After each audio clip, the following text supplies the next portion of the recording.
So hello everyone. This is Yor-El Francis, And this is Cecil Burrows. and we're back and we're live together for the first time For the first doing time. our podcast, Yes, sir. and we're pretty excited about it. Mhm. Today's topic is the climb, and something that we all go through Mhm. as we ascend our careers, and we start asking ourselves questions. Is this really what I set out to do? Yeah, the big thing with the climb, as we started thinking about this topic, because as we go through building up our whole focus around a gentlemanly standard, Hmm. is the ascension element that comes in play. Hmm. We've been trying to figure out, and I'll always harken back to what are we here for and why are we doing this. Hmm. Especially as we've been connecting with folks that are interested in coming in and providing their opinion and ideating with us on different things that we can do as tips and tricks along those ways of building people up. Um, this topic hit perfectly. It is near the end of our season, first one. We have a season. We have a season, and we have filmed a lot of episodes that really look to provide insight and feedback.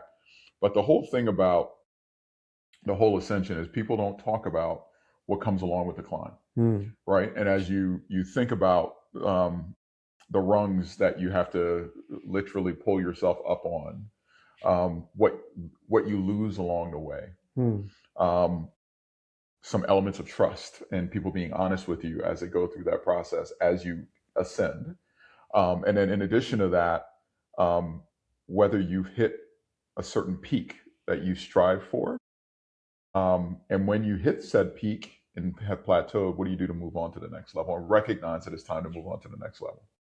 And then I think sometimes you ask yourself, is the goal that you set up the impressive goal, or is that goal really yours? It's a And good point. yeah, and it's like, and then are we pursuing things that we actually really didn't choose? Or chosen for us. Yeah, because then Uh-huh. then you're climbing. Where are you climbing to? And then I think that what happens then sometimes is that then it becomes, one could say, almost meaningless, Hmm. because you're rung after rung, but then where's the passion? Where's it's like all that stuff. Where's the why? Yeah. You know? So it and congratulations, by the way, to your Knicks. I mean, we we have to acknowledge it through the process. From Absolutely. that standpoint, this is a true New Yorker. So yes, congratulations. And it's funny when we were thinking about this episode. One of the things that popped in my mind, and I haven't heard this yet. Hmm. By the way, y'all only allowed one of your players to speak at the parade, which was pretty interesting. But what has always surprised me is when individuals who've reached a peak. I'll go back to Mm. Kevin Durant as an Hmm. example. Hmm. Kevin Durant won his championship, which is what he's climbed to. He Right. worked from a kid in high school, honing his craft, probably elementary from that standpoint. Went into college for a short period of time and came to the NBA.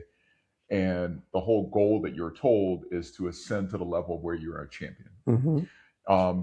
Kevin won his championship and said, "This is it," Mm. which meant he literally had reached the peak of his climb. Hmm. And he goes, I looked around and was like, what y'all told me I was going to experience, a euphoria that was pulled in play, it didn't hit me the same way that you thought it was going to hit me or that you tried to put on me. So your point around what am I climbing towards, and have I been given a picture around and what to expect when I reach said peak, from that standpoint, and what happens when you feel unsatisfied when you've hit this?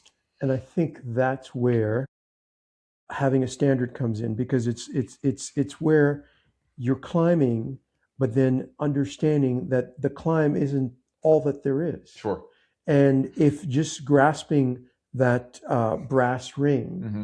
or in the case of the Knicks, that championship Yeah. ring, that's not the be all and end all. And I think that's really the core of what this topic is about.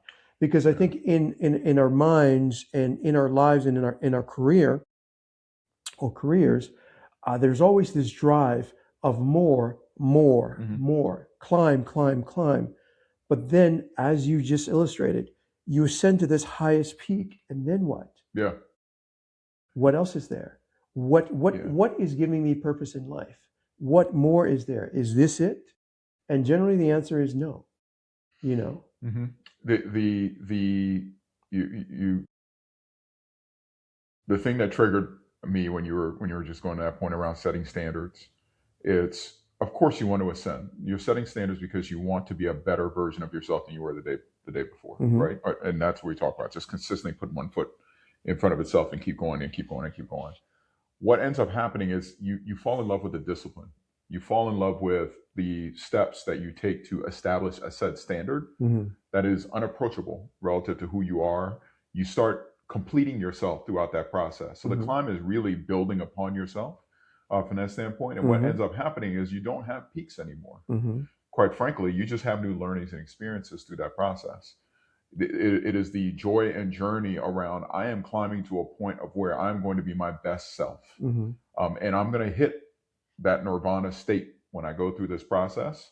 Consistency is what moves me from that standpoint to where you don't get into a place where people listen. Everybody told me it was going to be great in this room, Mm-hmm. and I'm now in this room. And guess what? I want to get the hell out of this room. I'm ready to move on to the other room from that standpoint. And you keep chasing, and it's funny how that pays back to the corporate space because a lot of us, and I'll speak to myself from a banking based perspective, our climb is number. Mm-hmm. You get into this space, especially if you get into a field where it wasn't something, and a lot of us that get into banking are accidental bankers. And I've said this I think a couple episodes ago. I'm an accidental banker. I didn't get into this necessarily saying, "Hey, I'm that finance guru that was in accounting and all Right. that." For me, it was marketing, and Ah. I ended up getting into this, trying to get into marketing, advertising, and ended up falling into some great places in this, and learned to grow and appreciate it through that process. But once I hit my initial number, my initial step, all that happened was, I got to get a bigger number. Mm. I'm a cheap date from that process. And when your climb is mislabeled and misappropriated, you'll get into certain spaces and be like, wait a second, this can't be my plateau. I got to keep going. But you're chasing a high within that space that you will never obtain because to the point you made, it wasn't necessarily your peak that you were Or, going to. or your choice Right. to begin with. Yeah. And, working in Hollywood, clearly, we sell the montage and myth of the overnight success. hmm And, countless movies have been made on that subject. But I feel that it's the men who reinvent themselves Okay. constantly are the ones who enjoy the peaks, highs of constant reinvention, as opposed to trying to attain that brass ring and get to that gold standard of the peak. Okay. And I think that if you're for me, in your head, constantly reinventing, constantly doing new things, exploring new things, I think it keeps it different, and I think it keeps you fresh. At least for me, I've found that. Can you give me an example from that? And it's a point well uh, taken. Absolutely. My example would be my current job. Okay. So I was basically single camera movies uh, guy, hmm and now I'm working in what's called the multi-camera world, which is in Hollywood. Those are two very different genres. Really? So I could have just been like, "Oh, I'm just a single camera guy," and poo-pooed it and turned my nose up at it. Okay. But an opportunity arose, and I jumped at the opportunity and reinvented myself to grasp the opportunity, hmm and here I am. So that's what I mean by reinvention, not being afraid to reinvent, and not having the pinnacle as the pinnacle. Okay. It's like because then I think you're sort of putting a timestamp on yourself and your success because i.e. Kevin Durant, he gets the ring. Now what? Now what? The uh, so when you talk about reinventing oneself, I'm trying to put in perspective for career wise the ways I need to think about it. So I'm trying to tell this story and keep myself out of trouble at the same time. At the same time, Just tell the story. tell the story. Just tell the story. So the ways that um,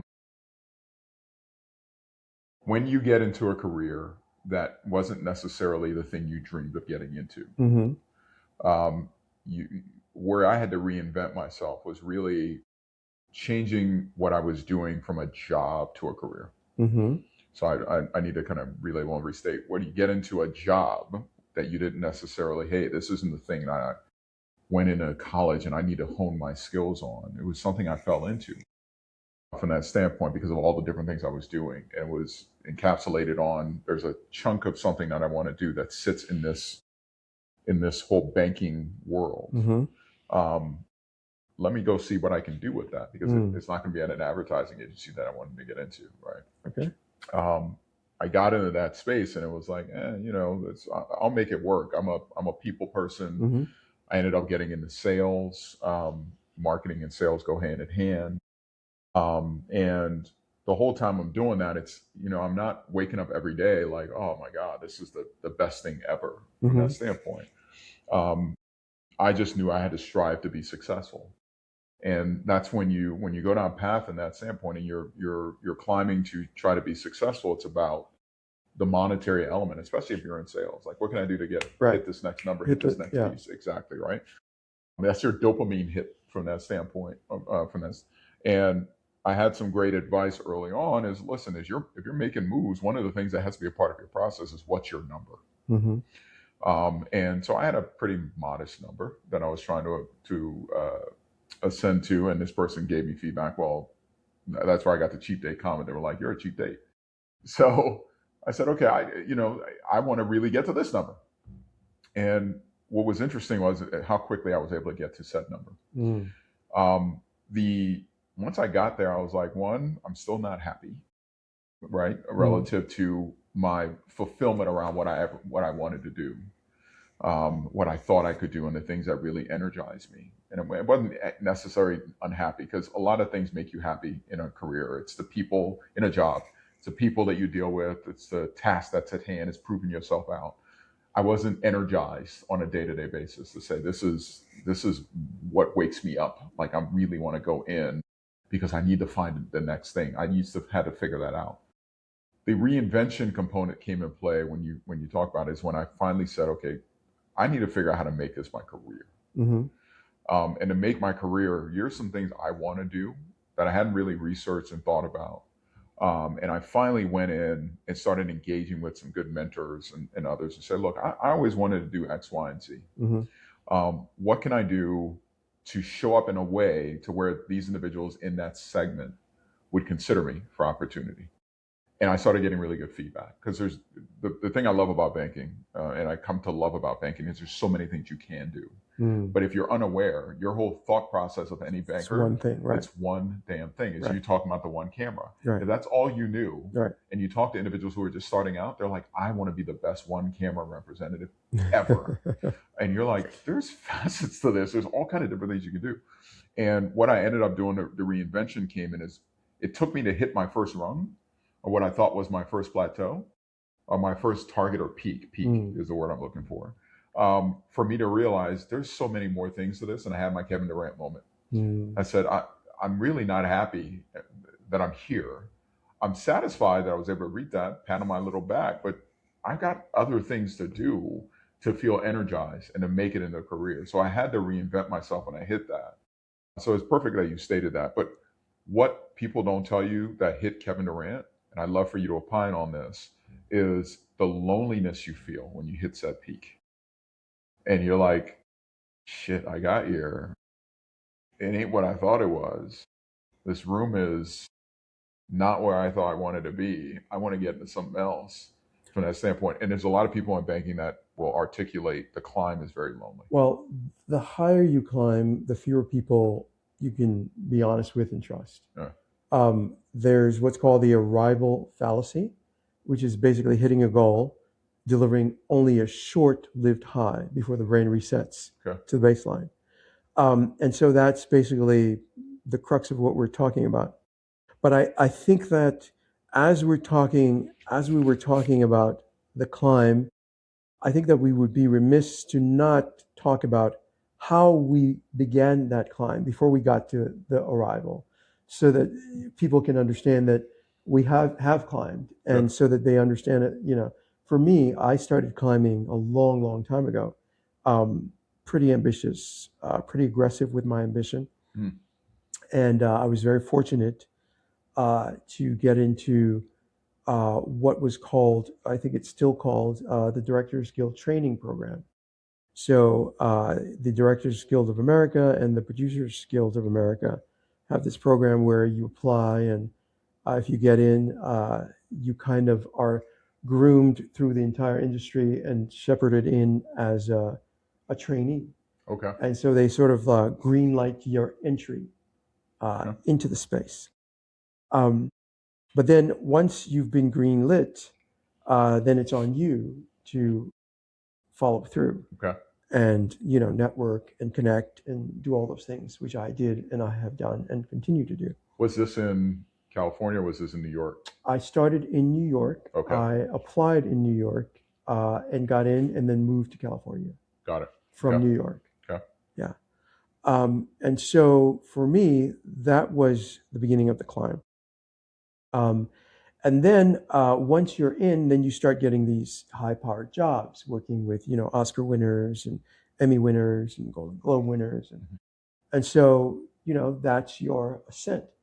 But for me, I never was about only that.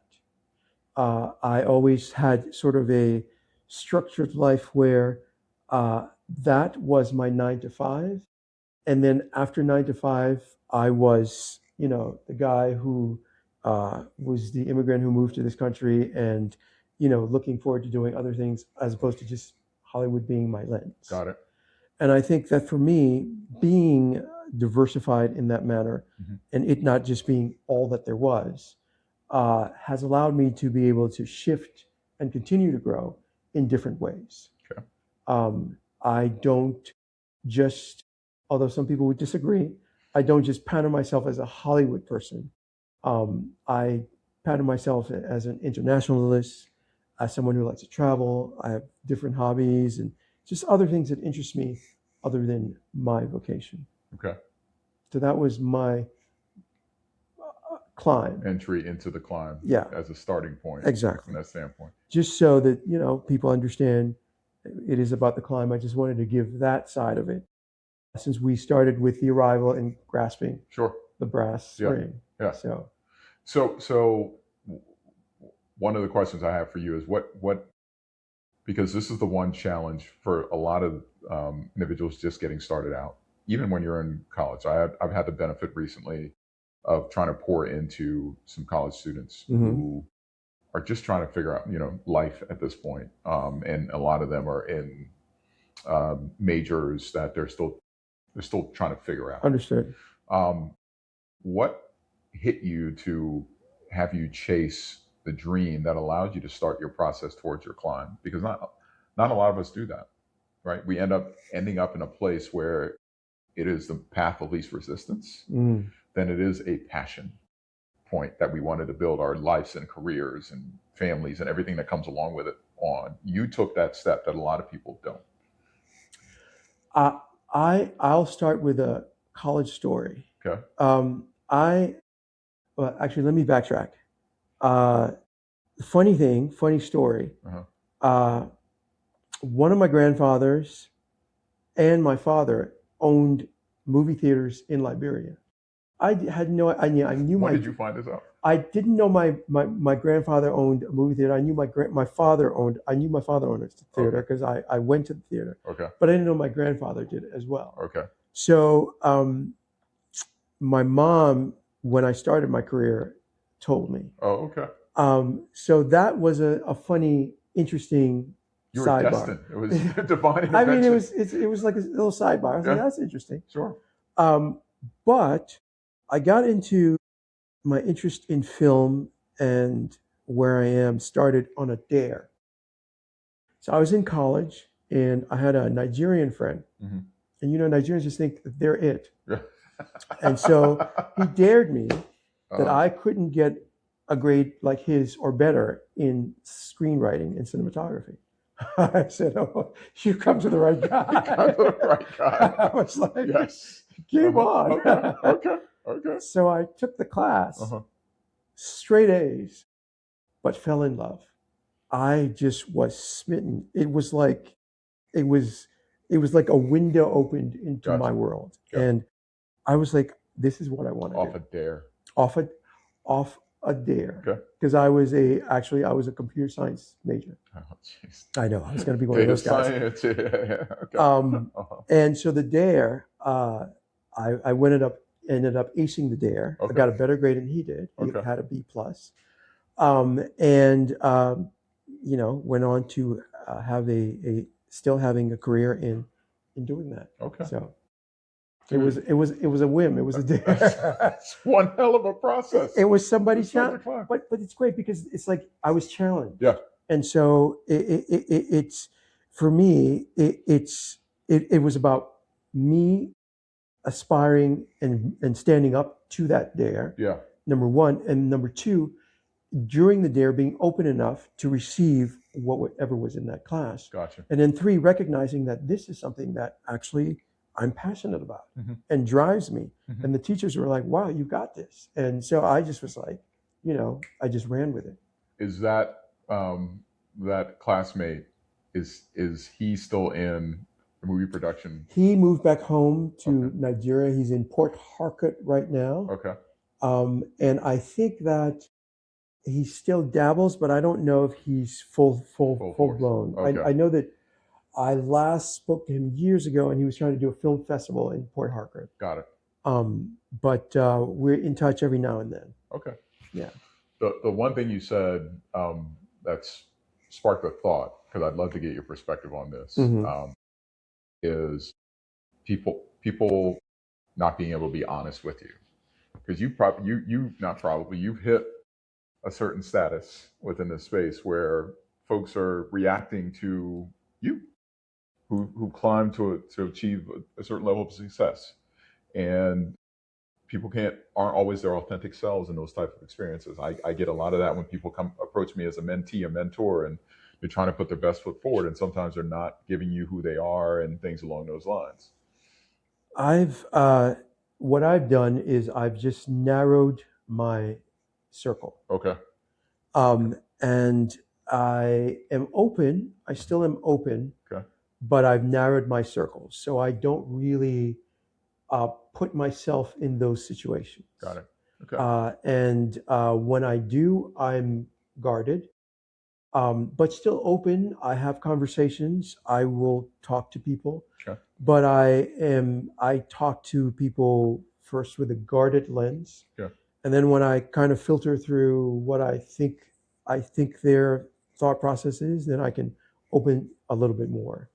So that's my way of protecting my my psyche. Yeah. The challenge, I think, from a corporate perspective, what sparked me on that was some we saw, which was the burnout element of the climb. Mm-hmm. And you start experiencing some elements of loneliness Mm-hmm.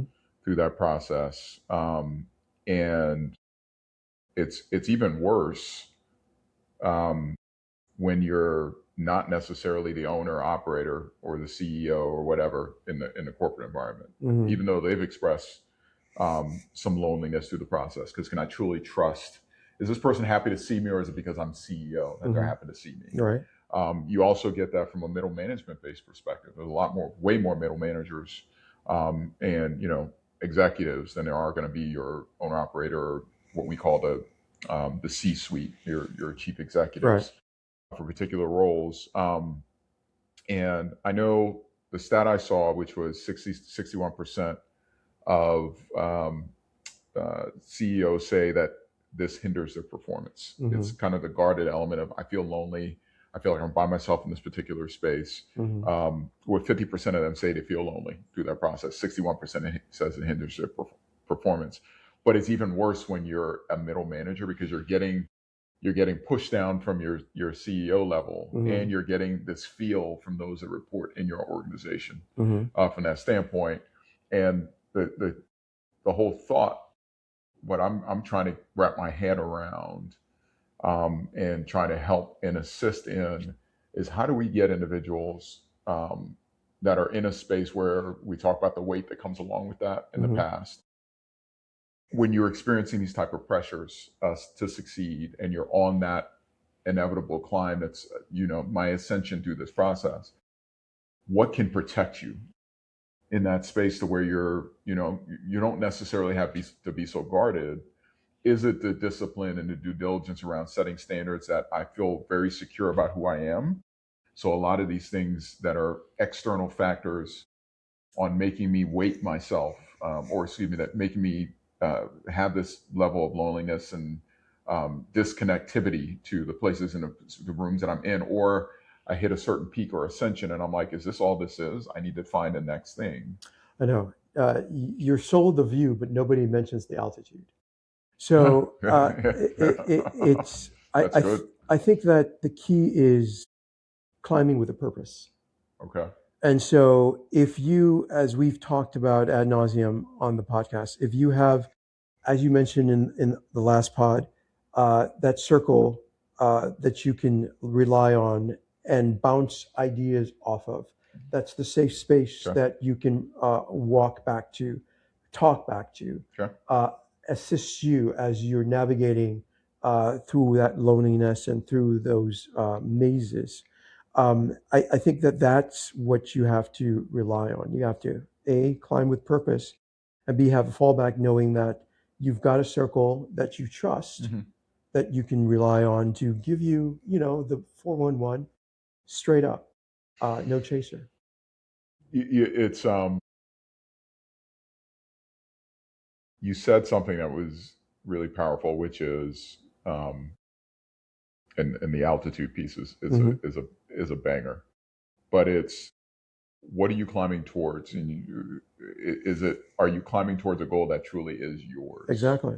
So the question is, from a scoreboard keeping perspective, would you still be making this climb that you're supposedly on if Mhm. no one was watching? There's no audience that you're playing for.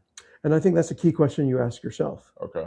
So for me, yes, because I'm not climbing for an audience.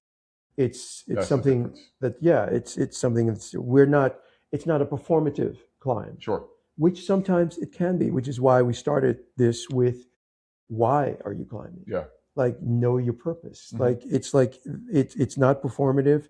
Uh, it's not ambition. It is ambition, Hmm. but it's ambition with purpose. It's ambition with a goal, and it's ambition also couched in terms of, it's not the whole of the man.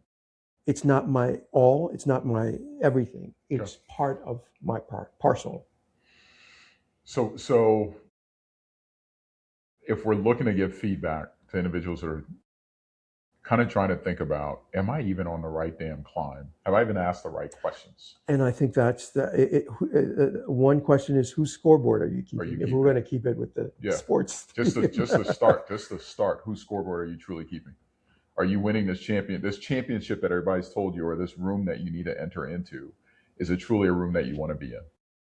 And I think that as you strive, you can define your own summit. You can define how you climb. Sure.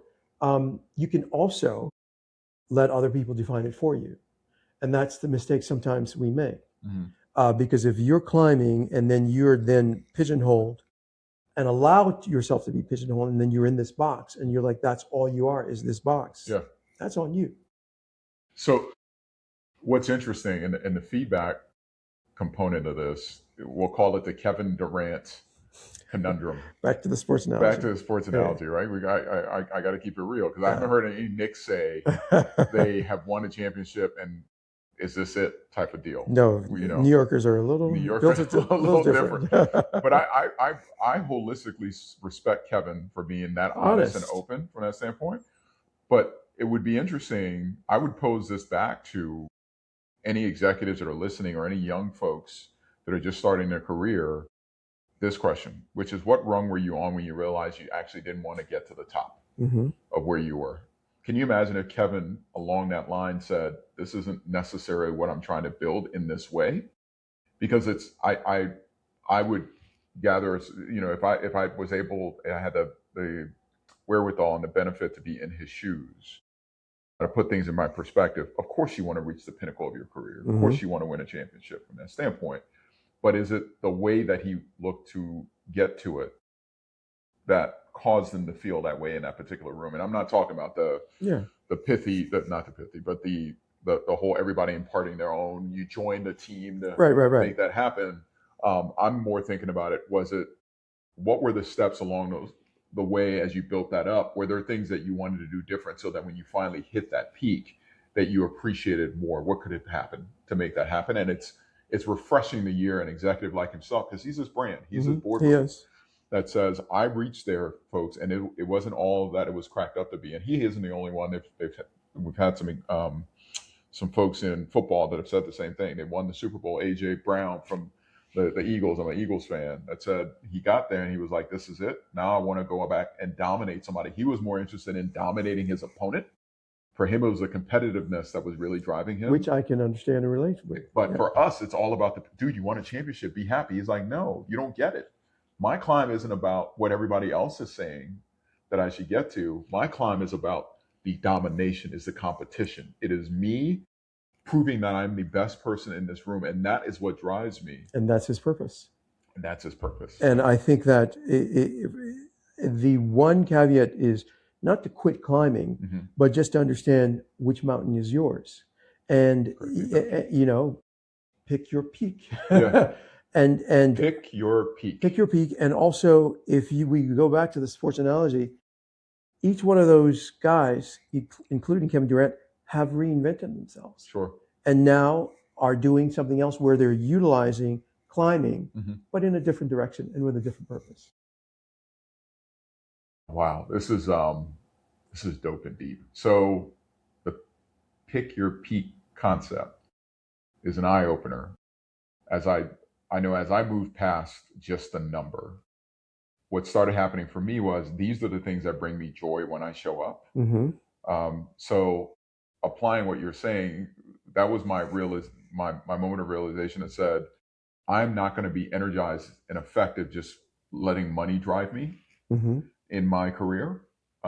Driving towards just number is not the end all be all. Mm-hmm. And my wake up call was when I started getting an opportunity to execute in places where I could actually let my personality go. Mm-hmm. From that standpoint, I love people. I love dealing with people. And there were different ways that I was engaged in that standpoint, and it was also the leadership component. And I started saying, I really want to build people up. And I let that be my joy from that standpoint. And that, for my climb, was to get into leadership. Running a team and running an effective team. And it took me a while to run that team in an effective manner to where it was more about blocking and tackling for them. And I figured out how to run a team effectively and pour back into them from a career-based perspective. And I started seeing the impact on their family and the return Mm-hmm. that they got from me pouring into them and them pouring into me, is when I started really being energized in my day-to-day. But it was me picking my peak, to the point you made, to say, the money isn't the thing that's driving me, because I've already made the money I wanted to make. Right. And all I can do is kind of build from that standpoint. That's when I got comfortable, and you start letting things erode because you get comfortable, right? And you let the drift occur that we talked about before. You've got to start figuring out, are you climbing to a place that is truly yours and the peak that you're going towards, or have you been told this is where you need to go? That's interesting that you bring that up. I'll close with this. For me, the question isn't whether the goal is impressive. Okay. It's whether the goal is yours. And that, for me, is what the climb is about. Is it your goal? Is it your climb? Or is it something that you think you should be doing? This is awesome. Great feedback. Great point. Great point. The climb. The climb. All right. Well, everybody, thanks for tuning in. This is Yor-El Francis signing off. And this is Cecil Burrows. We're excited about closing out our season 1. We have one more episode that's going to be coming up in short order, where we'll be talking about some other things to build a gentlemanly standard. And then we have as we continue to expand, we have guests coming that are going to be providing some great perspectives across different industries. So really, really stoked and excited about what that is. And that'll be in season 2. We're looking forward to that. But our next episode will be our closeout episode as we're working through that. And we'll be pulling that through very shortly. And Excited we for it. actually have a season. And we have a season. My man. Thanks, everybody. Thank you. All right.